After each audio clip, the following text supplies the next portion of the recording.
Hello and welcome to Behind the Lines. I'm Diane Dayton.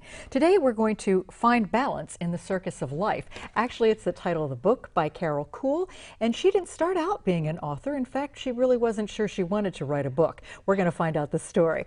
With us right now, Carol Kuhl. Thanks for being with us. Thanks for having me. So articles, you would write, what type of articles, Carol? Well, I did a lot of articles back in like the late 90s, early 2000s for Christian magazines. And then I wrote for, we lived in Delaware at the time, and I wrote for a travel magazine that was handed out on the Cape May Lewis Ferry and did articles about different travel areas. And then I do work for some university clients, and so I wrote for alumni magazines and interviewed people for their alumni magazine profiles of graduates and things like that. And you're a speaker. You present a lot. Yes, that was kind of an accident. I never had any intention of being a speaker, although I have always taught in my church and things like that, and had done amateur acting in Lancaster the first time we lived in Lancaster with the old First Stage Theater. I did some acting with them. But I had never really thought about speaking. And then one day I had a friend who contacted me and said she wanted to learn to be a speaker. And we were talking about it, and I had heard about a conference that was being held down in the Maryland area. And it was called Christian Leaders, Authors, and Speakers Seminar. So I said, hey, we could go to this together. It was on the Chesapeake Bay. I'm like, we could hang out for 3 days on the Chesapeake without our kids, without our husbands, and just have a great time. I'll learn about writing, and you'll learn about speaking. So we went to this conference. It was a 3-day conference, and we got there to find out that there was literally 1 hour of talk about writing. And that whole content of that was basically, if you're a speaker, you should be a writer, and if you're a writer, you should be a speaker. The rest of the 3 days was all speaking, and it was all like practicum.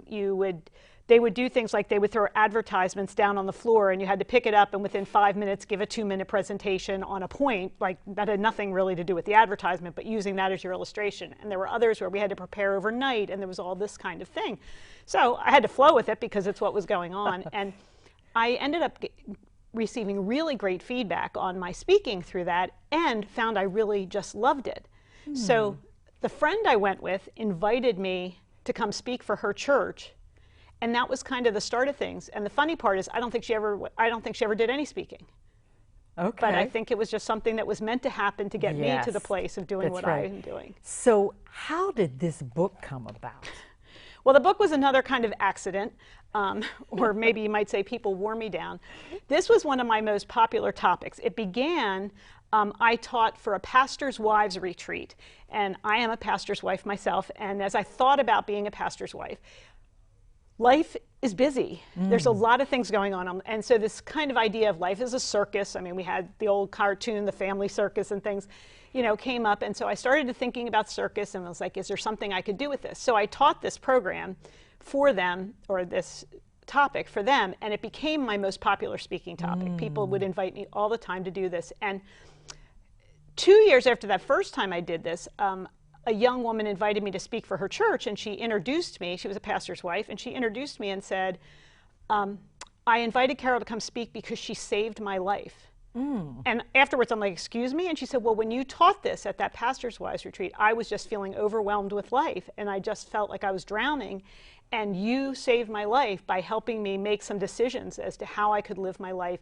according to the purpose I was created for.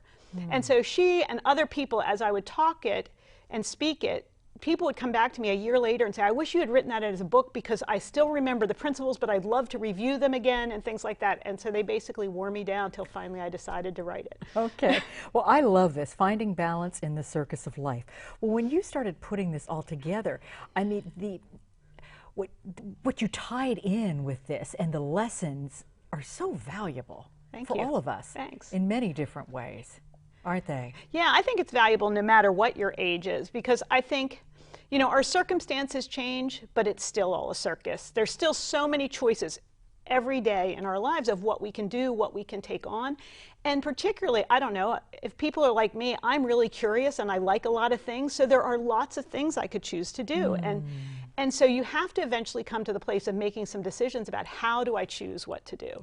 And how do I make these decisions on a day-to-day basis and on a long-term basis? I taught this last night for business people. You have to do the same thing in your business. You can't pursue every opportunity at every minute, so you have to make those kind of decisions. And so we were going through this list of characters. Yes. Okay, that we find in a circus. So let's go through this. We've got what? Ringmaster? Yes, there's the ringmaster, who is the person, and these are characters in the beginning of the book that I talk about that I think are personas we take on that don't necessarily really help us balance in the circus. And so the first is the ringmaster, who has to control everything and everyone. And we can't. Right. We get very frustrated because we can't. There's the clown, who has to make everyone happy. And the problem with that is, I mean, it's a good goal, but the problem is people end up holding us hostage because there are some people who will never be happy. Yeah. And we can't make them there. And so there's that problem.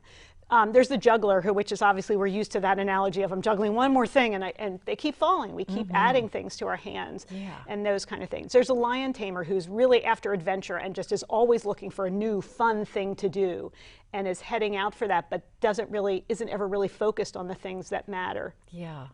So there's all these different characters. Trapeze artists. Trapeze artists. They swing from one thing to the other. I always tease that my husband hates when I read like how-to books, whether it's dieting or exercise or articles and everything like that, because I'm like really all gung-ho on that thing for about a week until like the next thing comes along, and then I'm off on that. And again, you're just really not focused on any one thing because you're too scattershot with what you're doing with that. What about the diva? The diva is the person who has to have attention. She just loves to be the center of attention. And men can be divas too. They just don't have the sparkly dress. But men are very much, have that want too of attention. But the problem is we never get enough attention.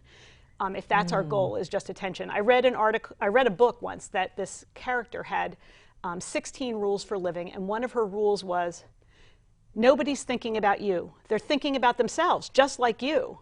And I think that's really true. We are focused on ourselves, and so therefore it's hard to ever get enough attention as the diva.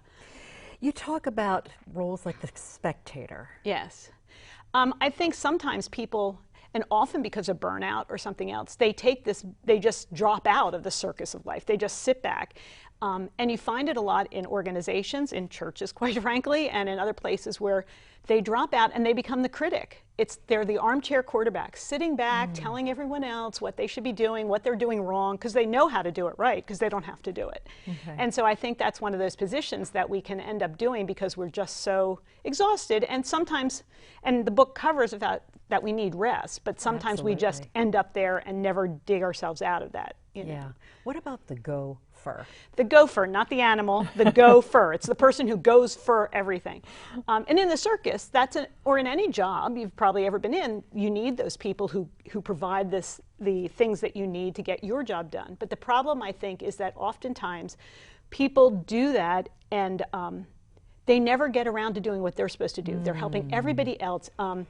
I call it kind of the good girl syndrome in the church, especially. I think when, I don't want to disappoint anybody, and if I can help this person, I will, and they just do everything. And the problem with that is, the more you helpful, the more you say yes to everything, the more people ask you, because other people tell them, Carol will do it. Just go ask Carol; she'll do that. And so you never get around maybe to doing what you're called to do.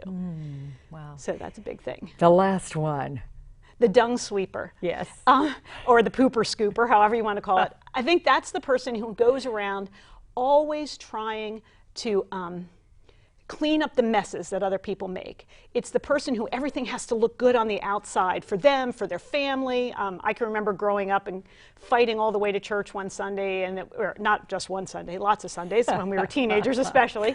There were 3 of us, and we'd get there and we'd pull into the parking lot and my mom would be like, okay everyone, happy church faces on, you know what I mean? And it would be like, now let's fake this. And lots of times we end up living that way where we're just trying to clean up the messes and that other people make. Our kids, we try to protect so people don't know that our kids maybe have issues or problems. And so we can end up so focused on other people's problems that we never get around to doing what we're meant to do. So this book really helps us sift through all of this and find this balance so we can find our purpose. Is that right? Yeah, that's my goal. And so I take everyone to tightrope walking, because I think obviously we know tightrope walkers have amazing balance, or it seems like it.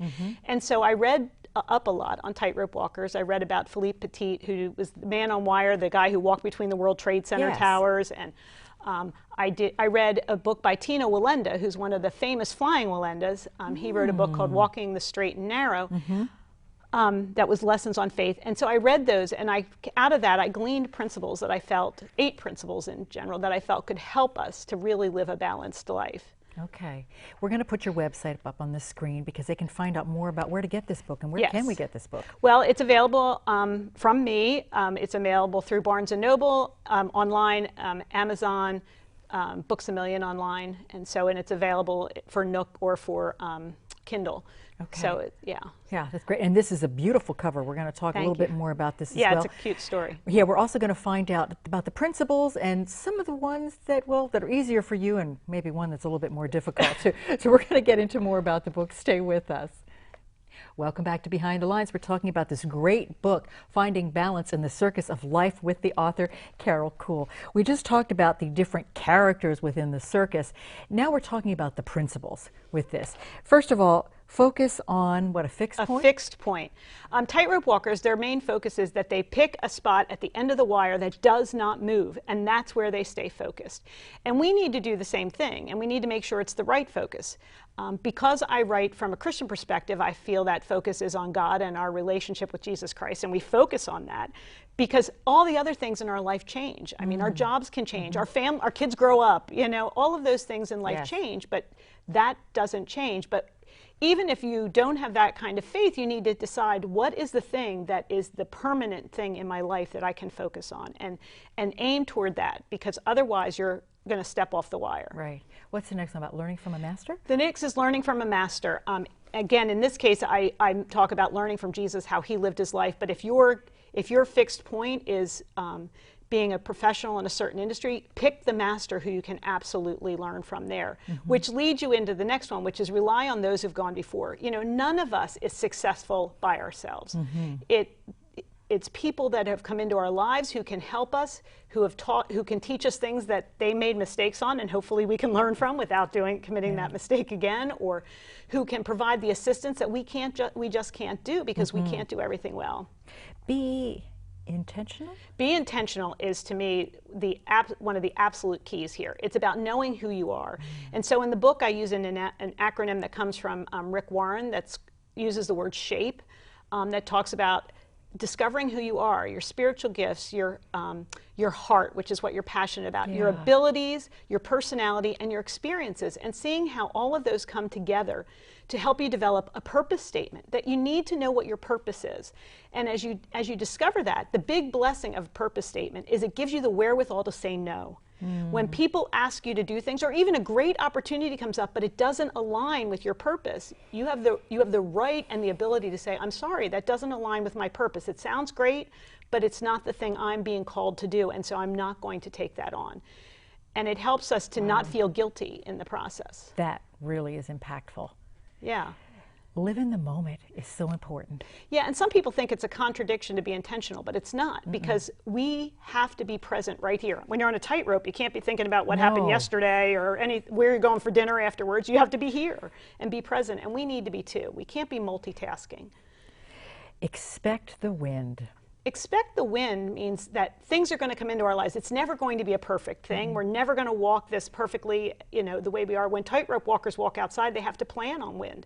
And we have to expect the wind as well, whether it's the wind of criticism or whether it's the wind of trials. Things come into our lives that just throw us off. If you're pursuing your career, but suddenly you get very sick, you can't continue to do that at that level. So we have to expect it. And know when to rest. That's hard. It is hard. And we have this thing in our society where we act like it's not important, but it's extremely important. There was an article in the Lancaster paper that said just a week of not enough sleep alters hundreds of genes in your body. And I'm just like, imagine what we're doing to ourselves. Yeah, exactly. Then you talk about using the net, but getting back up. Yeah, we are going to fall. We're never going to have perfect balance. That's kind of a myth. I mean, I hope, when I say finding balance in the circus of life, we're going to find moments of balance and hopefully find more moments of it as we go. But things are going to throw us off. We're going to get totally off our purpose. We're going to get totally caught up in things or whatever. So you let yourself fall into the net, but then you get back up. You don't end up in that spectator position where you're just disengaged from life and criticizing everybody else who's trying to live their lives. What was the hardest one for you? The hardest one for me is part of the being intentional part.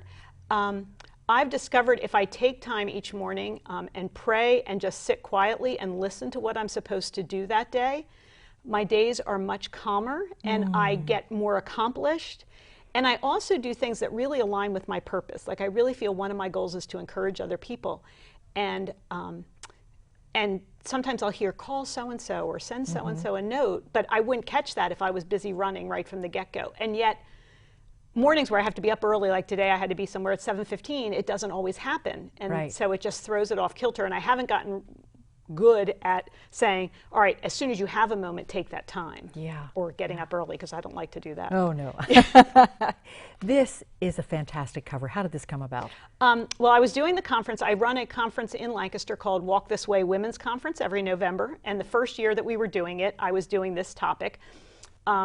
And so one of my friends, who is a real encouragement to me, went looking for artwork that we could use. And she found this art, and I just thought it was really cool. So I said, well, you'll have to contact the person who created it to see if we can use it. And she said, well, I found it, because this is a Christian conference. She's like, I found it on a site called Deviant Art. Is that okay? And I said, sure, it's fine. The artwork's great.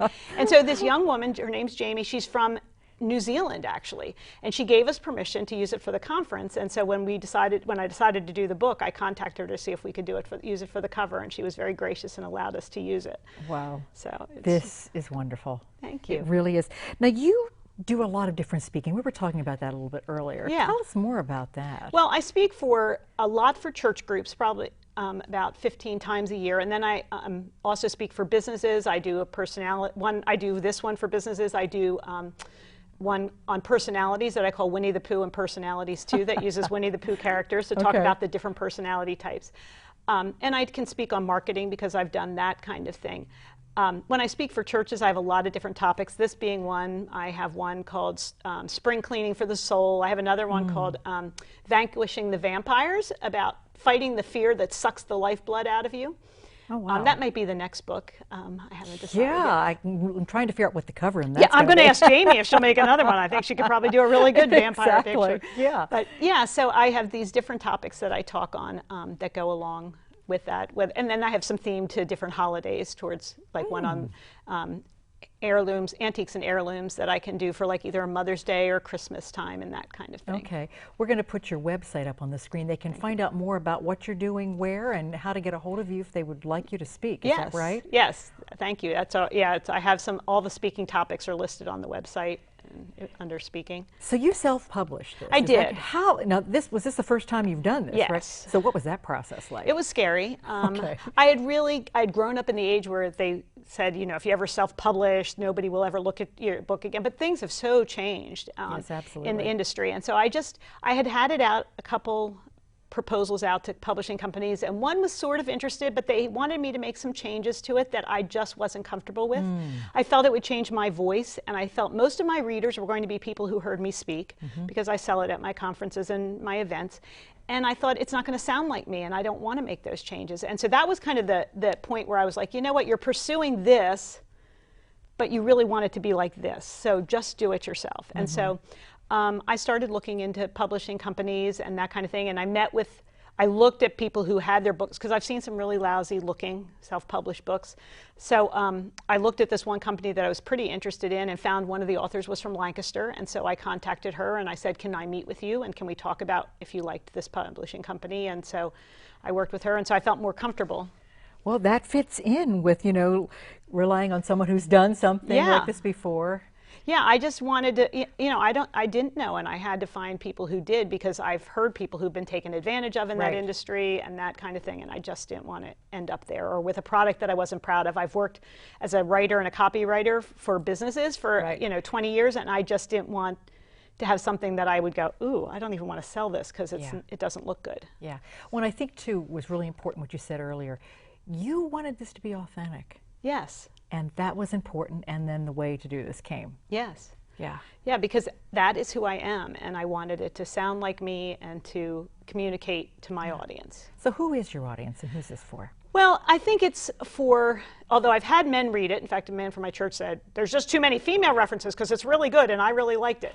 But my audience is primarily women, particularly in the age range, I would say, from 30 to 55, maybe 60, who are often in the throes of parenting, as well as often working and trying to be involved in their community or their nonprofit organization or their church, and they just feel like they are juggling, like there's so many things going on in their lives. And we tend to be, I think women more, maybe more so than men, susceptible to the pressure of I have to be like other people. I have to dress like them, and I have to look like them, and I have to act like them, and I have to love these things, because that's one of the things I think that comes up is other people's passions. Right. They want us to have the same passion, and we get easily drawn into that. And I think what you say in here, what would you do if money were no object, and what would you do if you knew you couldn't fail? Yeah, because it brings us back to these are the things that really matter to me. These are things that are part of the core of who I am, and I want to be able to express those. And often we leave them behind because of fear with the couldn't fail, or because we think financially I can't do this. But we can take steps toward it, and we can work toward it. And it is amazing when you start taking steps toward it, what happens. And even when things like with you with writing, that wasn't your intention, you've used it twice in the first segment, by accident, to stay and to be on the path that you're on. Boy, thank you so much for writing this. Thanks for bringing this to us today. Thanks. It was great to be here. This is great to have you here. We're going to take a brief pause, and we come back. We've got a final thought. Stay with us. Today we've been finding balance in the Circus of Life with author Carol Kuhl. Give us a final thought on this, Carol. Well, one of the sentences that has really, and I don't remember where I heard it, but that has really made a difference in my life, according to this all be intentional and that kind of thing, is every yes you say is a no to something else. And in fact, it's a no to everything else. When you picked that outfit to wear today, you said no to every other outfit in your closet, which sounds silly, but it works for every area of life. So I think as things come into our lives, we need to evaluate, what are the things I'm saying no to, and am I okay with that in order to say yes to this? Because that helps us to say, no, this is my purpose, and I want to live to this purpose. And so again, it gives us the freedom to say, no, I'm sorry, I can't do that. Yeah, and it really does work. I mean, you're living proof of this. And what you're doing and what you've been doing and helping other people with this as well, that we do have the right to look at who we are and what our real authentic purpose is. And it will help us be happier in life and more purposeful, as you're saying, right? Yeah, I think we get joy from that, and we can enjoy every day, and we're not living as harried and hectic a life. Each day. And enjoying those moments, because that's what we have, and to be in the moment with the people that we're with, right? Exactly. Yeah. And to make time for the people and things that we love, and that feed us and feed others, because I think we're here to benefit the world, and so we need to be doing the things and living out that purpose. I agree. Thank you for being here today. Thank you. Thank you for joining us today too. I'm Diane Dayton with Behind the Lines, reminding you to look behind the lines. You might be surprised what you find.